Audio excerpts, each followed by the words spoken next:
ಒಂದು ದಿವಸ ನಿಮ್ಮ ಡೈರಿ ಓದಿದ್ದಾರೆ. ಅವ್ರಿಗೆ ಇದು ಏನು ಇಷ್ಟ ಆಯಿತೋ ಇಲ್ವೋ ನನಗೆ ಗೊತ್ತಿಲ್ಲ. ಒಟ್ಟಿನಲ್ಲಿ ನಿಮ್ಮ ಮನಸ್ಸಿನ ಭಾವನೆಗಳು, ನೀವು ಪಟ್ಟ ಕಷ್ಟ ಏನೋ ಅವ್ರ ಮನಸ್ಸಿಗೆ ನಾಟಿದೆ. ಪಾಪ ಓದಿ ತುಂಬ ಚೆನ್ನಾಗಿದೆ ಅಂತ ನನಗೂ ಹೇಳಿದ್ರು. ನಾನು ಹೇಳಿದೆ ಹಾಗೆಲ್ಲ ಬೇರೆಯವ್ರ ಡೈರಿ ಓದಬಾರ್ದು ಮಕ್ಕಳ ಅಂತ.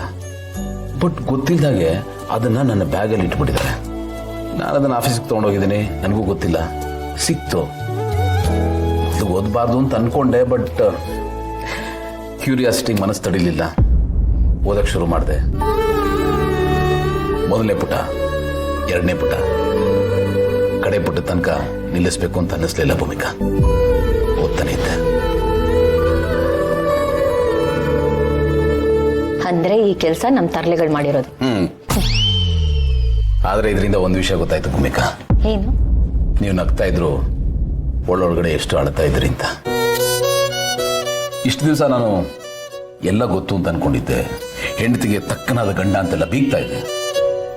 ಬಟ್ ಆ ಡೈರಿ ಓದಿದ್ಮೇಲೆ ಒಂದು ಹೆಣ್ಣಿನ ಮನಸ್ಸಿನ ಆಳ ಅದೆಷ್ಟು ವಿಶಾಲ ಅಂತೆಲ್ಲ ಅರ್ಥ ಆಯ್ತು ನನಗೆ. ಹೆಣ್ಣಿನ ಮನಸ್ಸನ್ನ ಅರ್ಥ ಮಾಡ್ಕೊಳ್ಳೋದು, ಮೀನಿನ ಹೆಜ್ಜೆನ ಟ್ರ್ಯಾಕ್ ಮಾಡೋದು ಒಂದೇ ಅನ್ನೋದು ಗೊತ್ತಾಯ್ತು. ಇದು ನನಗೆ ಸದ್ಯಕ್ಕಾಗಿರೋ ಜ್ಞಾನೋದಯ. ಹೆಣ್ಣಿನ ಮನಸ್ಸನ್ನ ಅರ್ಥ ಮಾಡ್ಕೊಂಡಿದ್ದೀನಿ ಅಂತ ಯಾವ ಗಂಡಸ ಕೈಲೂ ಹೇಳಕ್ ಸಾಧ್ಯ ಇಲ್ಲ, ನನ್ನ ಕೈಲೂ ಆಗಲ್ಲ. ನೀವ್ ಹೇಳಿದ್ ಕರೆಕ್ಟೇ.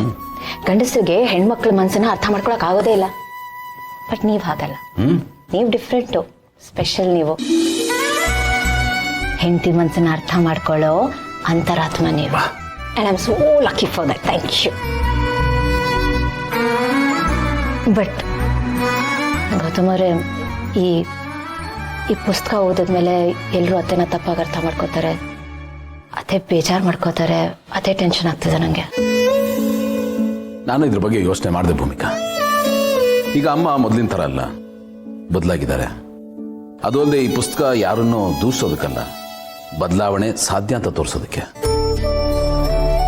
ಒಂದ್ ವೇಳೆ ಯಾರಾದರೂ ತಪ್ಪು ಮಾಡಿದ್ರೆ ಅವ್ರು ಬದಲಾಗ್ಬೋದು, ನೋವು ಕೊಟ್ಟಿದ್ರು ಅವ್ರನ್ನ ಕ್ಷಮಿಸ್ಬೋದು ಅಂತ ಈ ಪುಸ್ತಕ ಓದೋರು ಅರ್ಥ ಆಗುತ್ತೆ. ಅದಕ್ಕೆ ಈ ಬುಕ್ನ ಹೊರಗಡೆ ತರಬೇಕು ಅಂತ ನಾನು ಇಷ್ಟಪಟ್ಟಿದ್ದು. ಒಳ್ಳೇದಾಯ್ತು ಬಿಡಿ. ಯಾರಿಗಾದ್ರೂ ಈ ಪುಸ್ತಕ ಓದಿ ನಾನು ಬದಲಾಗ್ಬೋದು ಅಂತ ಅನ್ಸಿದ್ರೆ ಅದೇ ದೊಡ್ಡ ಗೆಲುವಲ್ವಾ? ನೀವು ತುಂಬಾ ಚೆನ್ನಾಗಿ ಬರೀತೀರಾ ಅಂತ ಇಡೀ ಜಗತ್ತು ಗೊತ್ತಾಯ್ತು. ನಮ್ಮನೇಲೂ ಒಬ್ರು ರೈಟ್ ಇದ್ದಾರೆ, ನನ್ಗೆ ಅದೇ ಹೆಮ್ಮೆ. ಹಾಗೆಲ್ಲ ಏನಿಲ್ಲ. ಅರೆ ಅಯ್ಯೋ, ಅದೆಲ್ಲ ಬಿಡಿ ನೀವು.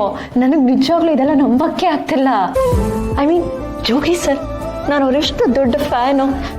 ಅಂದ್ರೆ ಅವ್ರಂದ್ರೆ ನಂಗೆ ಅಷ್ಟೇ ಇಷ್ಟ. ಅವ್ರ ಕೈಯಲ್ಲಿ ಪುಸ್ತಕ ಬಿಡುಗಡೆ ಆಯ್ತಲ್ಲ, ಗಾಡ್, ನಾನು ಇದನ್ನ ಕನ್ಸಲ್ಲೂ ಅನ್ಕೊಂಡಿರ್ಲಿಲ್ಲ ಈ ತರ ಎಲ್ಲ ಆಗುತ್ತೆ ಅಂತ. ಅದಕ್ಕೆ ಇದನ್ನ ಸೀಕ್ರೆಟ್ ಆಗಿ ಇಟ್ಟಿದ್ದು, ಈ ನಗುನ ಎಕ್ಸೈಟ್ಮೆಂಟ್ ನೋಡಕ್ಕೆ.